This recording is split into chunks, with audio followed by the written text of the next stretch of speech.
ಕನ್ನಡದ ಅತಿ ದೊಡ್ಡ ರಿಯಾಲಿಟಿ ಶೋ ಅಂತ ಅಂದರೆ ಅದು ಬಿಗ್ ಬಾಸ್ ಅನ್ನೋದು ಎಲ್ರಿಗೂ ಗೊತ್ತಿದೆ. ಬಿಗ್ ಬಾಸ್ ಸೀಸನ್ 11 ಮುಗೀತು, 12 ಇನ್ನೇನು ಶುರು ಆಗ್ತಾ ಇದೆ. ಹಾಗಾಗಿ ನಿನ್ನೆ ಒಂದು ಪ್ರೆಸ್ ಮೀಟನ್ನು ಕಿಚ್ಚ ಸುದೀಪ್ ಮತ್ತು ಕಲರ್ಸ್ ಕನ್ನಡ ಹಮ್ಮಿಕೊಂಡಿತ್ತು.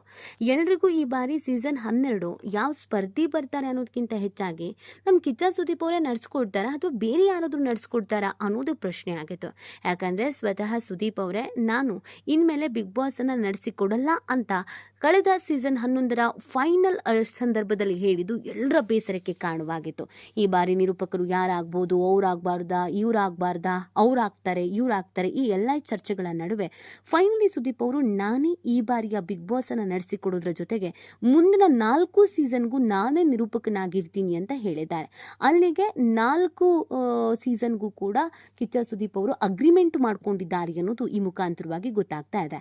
ಆದರೆ ಈ ಹಿಂದೆ ಬಿಗ್ ಬಾಸ್ ಅನ್ನು ಬಿಡ್ತೀನಿ ಅಂತ ನಿರ್ಧಾರ ಮಾಡಿದ್ದು ಆ ಒಂದು ಕಾರಣಕ್ಕೆ ಮತ್ತು ಆ ಬೇಸರಕ್ಕೆ ಅನ್ನೋದನ್ನು ಹೇಳ್ಕೊಂಡಿದ್ದಾರೆ.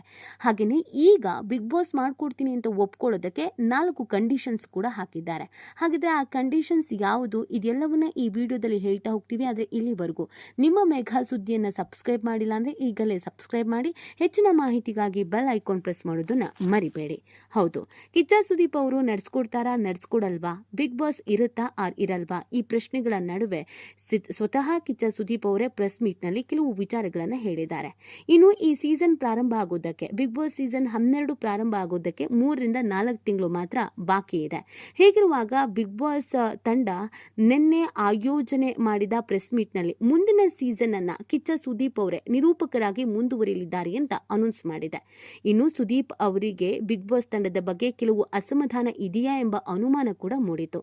ಆ ಕಾರಣದಿಂದಲೇ ಅವರು ಶೋ ನಿರೂಪಣೆ ಮಾಡಲ್ಲ ಅಂತ ಕಳೆದ ಸೀಸನ್ ಅಂತ್ಯದಲ್ಲಿ ಘೋಷಿಸಬಹುದು ಅಂತ ಪ್ರಶ್ನೆ ಮೂಡಿತು.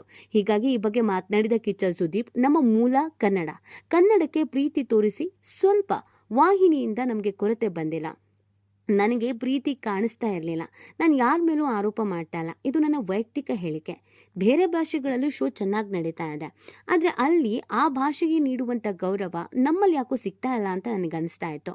ನನಗೆ ಕನ್ನಡದ ಬಗ್ಗೆ ಹೆಮ್ಮೆ ಇದೆ, ನನಗೆ ಕನ್ನಡ ಯಾರು ತಪ್ಪು ಮಾತಾಡಿದ್ರು ಅದನ್ನು ಸಹಿಸೋಕ್ಕಾಗಲ್ಲ, ತಿದ್ದೋ ಪ್ರಯತ್ನವನ್ನು ನಾನು ಮಾತಾಡ್ತೀನಿ. ಹಾಗಂತ ಇಂಗ್ಲೀಷ್ ಮಾತಾಡಲೇಬಾರ್ದು ಅಂತ ಅಲ್ಲ, ಕನ್ನಡ ಮಾತಾಡೋದನ್ನು ಕರೆಕ್ಟಾಗಿ ಮಾತಾಡಿ ಅಂತ. ಈ ವೇದಿಕೆಯಲ್ಲಿ ಕನ್ನಡಕ್ಕೆ ಗೌರವ ಅನ್ನೋದು ಸ್ವಲ್ಪ ಕಮ್ಮಿ ಆಗ್ತಾ ಇದೆ ಅಂತ ಅನಿಸ್ತು. ಬಿಗ್ ಬಾಸಲ್ಲಿ ನಾನಿರೋ ತನಕ ಆ ವೇದಿಕೆ ನಂದಾಗಿತ್ತು. ಹೀಗಿರಬೇಕಾದ್ರೆ ನನ್ನ ವೇದಿಕೆಗೆ ಒಂದು ಗತ್ತಿರಬೇಕು ಅಂತಂದರೆ ಅಲ್ಲಿ ನನ್ನ ಭಾಷೆ ಇರಬೇಕು, ನನ್ನ ಭಾಷೆ ಇರಬೇಕು ಅಂತಂದರೆ ಕನ್ನಡಕ್ಕೆ ಗೌರವ ಕೊಡಬೇಕು. ಯಾಕೋ ಕಳೆದ ಕೆಲವು ಸೀಸನ್ನಲ್ಲಿ ಕನ್ನಡಕ್ಕಿಂತ ಇಂಗ್ಲೀಷ್ ಹೆಚ್ಚಾಗಿದೆ, ಇಂಗ್ಲೀಷ್ ವ್ಯಾಮೋಹ ಹೆಚ್ಚಾಗಿದೆ ಅನ್ನೋದು ನನಗೆ ಅನಿಸ್ತಾ ಇತ್ತು. ನಾನು ಅದನ್ನು ತಂಡದ ಜೊತೆಗೂ ಹೇಳ್ಕೊಂಡಿದ್ದೆ, ಯಾಕೋ ಇದು ಸರಿ ಇಲ್ಲ ಅಂತ ಅನಿಸ್ತಾ ಇದೆ ಅಂತ.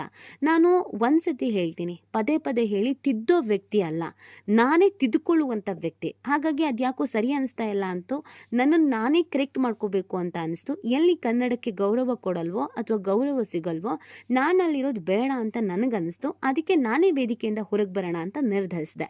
ಅದನ್ನು ಬಿಟ್ಟರೆ ಇನ್ನೇನೂ ಇಲ್ಲ. ಅದರ ಜೊತೆಗೆ ಅದೇ ಸಂದರ್ಭದಲ್ಲಿ ನಾನು ಬಿಗ್ ಬಾಸ್ ಬೇಡ ಅಂತ ನಿರ್ಧರಿಸೋಕೆ ಇನ್ನೊಂದು ರೀಸನ್ ಅಂತ ಹೇಳಿದ್ರೆ ಅದು ನನ್ನ ತಾಯಿ.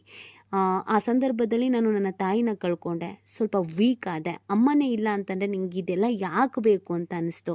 ಬಿಗ್ ಬಾಸ್ ಮಾಡ್ತಾ ಇದ್ದಿದ್ದೆ ನನ್ನ ತಾಯಿಗೋಸ್ಕರ. ಅವ್ರು ಬಿಗ್ ಬಾಸ್ ನೋಡ್ತಾರೆ, ಪ್ರತಿ ವೀಕೆಂಡ್ ಆದರೆ ನನ್ನನ್ನು ನೋಡ್ತಾ ಕೂತ್ಕೊಳ್ತಾರೆ, ನನ್ನನ್ನು ಕರೆಕ್ಟ್ ಮಾಡ್ತಾರೆ, ಹಾಗಿರಬೇಕು ಹೀಗಿರಬೇಕು ಅಂತ ಹೇಳ್ತಾರೆ. ನಂಗೆ ಅದು ನನ್ನ ಅಮ್ಮಂಗೋಸ್ಕರ ಮಾಡ್ತಾ ಇದ್ದಿದ್ದು. ಆದರೆ ಅಮ್ಮನೇ ಹೊರಟೋದ್ಮೇಲೆ ನನಗೆ ಈ ಕಾರ್ಯಕ್ರಮ ಬೇಕಾ, ಏನು ಬೇಡ ಅಂತ ಅನ್ಸೋಕ್ಕೆ ಶುರುವಾಯಿತು. ಆದರೆ ನನ್ನ ಆಪ್ತರು, ನನ್ನ ಸ್ನೇಹಿತರು, ನನ್ನ ಕುಟುಂಬಸ್ಥರು ಎಲ್ಲರೂ ಇದು ಅಮ್ಮನ ಪ್ರೀತಿಯ ಬಿಗ್ ಬಾಸ್, ನೀವು ನಡೆಸ್ಕೊಡ್ಲೇಬೇಕು, ಅಮ್ಮ ಇಲ್ಲ ಅಂತ ಅದನ್ನು ಸ್ಟಾಪ್ ಮಾಡಿಬಿಟ್ರೆ ಅದು ಬೇಸರ ಆಗತ್ತೆ, ನೀವಿದ್ರೇ ಆ ಕಾರ್ಯಕ್ರಮ ಚೆನ್ನಾಗಿ ನಡೆಯುತ್ತೆ ಅಂತ ಹೇಳಿದಂಥ ಕಾರಣಕ್ಕಾಗಿ ಮತ್ತು ಕೆಲವೊಂದಷ್ಟು ಕಂಡೀಷನ್ಸ್ ಅಂತ ಅಲ್ಲ, ಕೆಲವೊಂದಷ್ಟು ಸಲಹೆಗಳನ್ನು ನಾನು ಕೊಟ್ಟಿದ್ದೀನಿ. ಆ ಸಲಹೆಗಳನ್ನು ಬಿಗ್ ಬಾಸ್ ಟೀಮ್ ಅವರು ಆಯಿತು ಚೇಂಜ್ ಮಾಡ್ತೀವಿ, ಸರಿ ಮಾಡ್ಕೊಳ್ತೀವಿ ಅಂತ ನಂಗೆ ಹೇಳಿದ್ದಾರೆ. ಆ ಕಾರಣಕ್ಕಾಗಿ ಅವರಿಷ್ಟು ಪ್ರೀತಿ ಕೊಡಬೇಕಾದ್ರೆ, ನನ್ನನ್ನು ಹೀಗೆ ಕರಿಬೇಕಾದ್ರೆ ನಾನು ಬರಲ್ಲ ಅಂತ ಹೇಳೋದಕ್ಕೆ ನನಗೂ ಕೂಡ ಹಿಂಸೆ ಆಯಿತು. ಅದಕ್ಕೆ ನಾನು ಒಪ್ಕೊಂಡಿದ್ದೀನಿ ಅಂತ ಹೇಳಿದ್ದಾರೆ. ಇದೇ ಸಂದರ್ಭದಲ್ಲಿ ಬಿಗ್ ಬಾಸ್ ಟೀಮ್ನ ಮುಖ್ಯಸ್ಥರು ಕೂಡ ಮಾತನಾಡುವಾಗ ಕಿಚ್ಚ ಸುದೀಪ್ ಅವರನ್ನು ನಾವು ಮರೆಯೋದಕ್ಕಾಗಲ್ಲ, ಅವರಿದ್ರೇ ಬಿಗ್ ಬಾಸು, ಅವರಿಲ್ಲ ಅಂತ ಅಂದರೆ ಬಿಗ್ ಬಾಸೇ ಇರಲ್ಲ. ಹಾಗಾಗಿ ಆ ವೇದಿಕೆಗೆ ಗೌರವ ಬೇಕು, ಆ ವೇದಿಕೆಗೆ ಒಂದು ಗತ್ತಿರಬೇಕು, ಕ್ರೇಜ್ ಇರಬೇಕು ಅಂತ ಹೇಳಿದ್ರೆ ಅಲ್ಲಿ ನಮ್ಮ ಸುದೀಪ್ ಸರ್ ಇರಲೇಬೇಕು. ಹಾಗಾಗಿ ನಾವು ಅವರೆಲ್ಲರೂ ಮನವೊಲಿಸೋಕ್ಕೆ ಸ್ವಲ್ಪ ಸಮಯ ಬೇಕಾಯಿತು, ಕಷ್ಟನೂ ಆಯಿತು. ಆದರೂ ಕೂಡ ಹೇಗೋ ನಾವು ಅವರು ಹೇಳಿದಂಥ ಕಂಡೀಷನ್ಸ್ ಅಂತ ಅಲ್ಲ, ಒಂದು ಟೀಮಲ್ಲಿ ಅವರು ಕೂಡ ಒಬ್ಬರು ಆಗಿ ಜವಾಬ್ದಾರಿಯುತ ವ್ಯಕ್ತಿಯಾಗಿ ಅವರು ನಮಗೊಂದಷ್ಟು ಸಲಹೆ ಕೊಟ್ಟಿದ್ದಾರೆ. ಆ ಎಲ್ಲ ಸಲಹೆಗಳನ್ನು ಚಾಚೂ ತಪ್ಪದೇ ನಾವು ನಡ್ಸ್ಕೊಂಡು ಹೋಗ್ತೀವಿ ಅಂತ ಅವ್ರಿಗೆ ಹೇಳಿದ್ದೀವಿ, ಅವ್ರಿಗೆ ಒಪ್ಸಿದ್ದೀವಿ. ಹಾಗಾಗಿ ಬಿಗ್ ಬಾಸನ್ನು ಮಾಡೋದಕ್ಕೆ ಅವರು ಒಪ್ಕೊಂಡಿದ್ದಾರೆ. ಎಲ್ಲರೂ ಕಾತರದಿಂದ ಕಾಯ್ತಾ ಇರೋ ಹಾಗೆಯೇ ಈ ಬಾರಿ ಬಿಗ್ ಬಾಸ್ ಕಿಚ್ಚ ಸುದೀಪ್ ಅವರ ನಡೆಸ್ಕೊಡ್ತಾರೆ. ಮುಂದಿನ 3 ಸೀಸನ್ ಇದನ್ನು ಸೇರಿಸಿ ಒಟ್ಟು 4 ಸೀಸನನ್ನು ಕಿಚ್ಚ ಸುದೀಪ್ ಅವರ ನಡೆಸ್ಕೊಡ್ತಾರೆ. ಅದರಲ್ಲಿ ಯಾವುದೇ ಡೌಟ್ ಇಲ್ಲ ಅನ್ನೋದನ್ನು ಈ ಮುಖಾಂತರವಾಗಿ ಚಾನಲ್ ಕೂಡ ಕನ್ಫರ್ಮ್ ಮಾಡಿದೆ. ಆದರೆ ಕೆಲವರು ಇದೆಲ್ಲ ಗಿಮಿಕೋ, ಇದೆಲ್ಲ TRP ಗಿಮಿಕೋ, ಸುದೀಪ್ ಅವರು ಲಾಸ್ಟ್ ಸೀಸನ್ನಲ್ಲಿ ನಾನು ಇದೇ ಲಾಸ್ಟ್ ಅಂತ ಹೇಳಿದ್ದಕ್ಕೇ ಎಲ್ಲರೂ ಮುಗಿಬಿದ್ದು ಬಿಗ್ ಬಾಸನ್ನು ನೋಡಿದ್ರು. TRP ಚೆನ್ನಾಗಿ ಬರ್ತಾ ಇರಲಿಲ್ಲ, ಹಾಗಾಗಿ TRP ಬರಬೇಕು ಅನ್ನುವಂಥ ಕಾರಣಕ್ಕಾಗಿ ಈ ಟ್ರಿಕ್ಸನ್ನು ಕಿಚ್ಚ ಸುದೀಪ್ ಅವ್ರ ಕೈಲಿ ಮಾಡಿಸಿದ್ದಾರೆ. ಅದನ್ನು ಹೊರತುಪಡಿಸಿ ಇನ್ನೇನು ಇಲ್ಲ, ಇದೆಲ್ಲವೂ ಕೂಡ TRPಗೋಸ್ಕರನೇ ಮಾಡಿದ್ದಂಥ ಡ್ರಾಮಾ.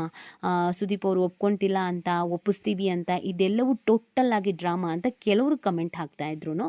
ಬಿಗ್ ಬಾಸ್ ಟೀಮ್ ಮತ್ತು ಕಿಚ್ಚ ಸುದೀಪ್ ಹೌದು ಒಂದಷ್ಟು ರೀತಿಯಾದಂಥ ಕಂಡೀಷನ್ಸ್ ಕಿಚ್ಚ ಸುದೀಪ್ ಅವರಿಗಿತ್ತು, ಬೇಸರ ಇತ್ತು. ಅದನ್ನೆಲ್ಲ ಕೂತು ಮಾತಾಡಿಕೊಂಡು ಸಾರ್ಟ್ಔಟ್ ಮಾಡಿಕೊಂಡು ಈ ಬಾರಿಯ ಬಿಗ್ ಬಾಸನ್ನು ಶುರು ಮಾಡ್ತಾ ಇದ್ದೀವಿ ಅಂತ ಹೇಳೋದ್ರ ಮುಖಾಂತರವಾಗಿ ಇದ್ದಂಥ ಎಲ್ಲ ಊಹಾಪೋಹಗಳಿಗೆ ತೆರೆ ಎಳೆದಿದ್ದಾರೆ. ಈ ಬಗ್ಗೆ ನಿಮ್ಗೇನು ಅನಿಸುತ್ತೆ ಅನ್ನೋದನ್ನು ನೀವು ಕೂಡ ಕಮೆಂಟ್ ಮಾಡಿ ನಿಮ್ಮ ಅನಿಸಿಕೆ ಮತ್ತು ಅಭಿಪ್ರಾಯವನ್ನು ತಿಳಿಸಬಹುದು.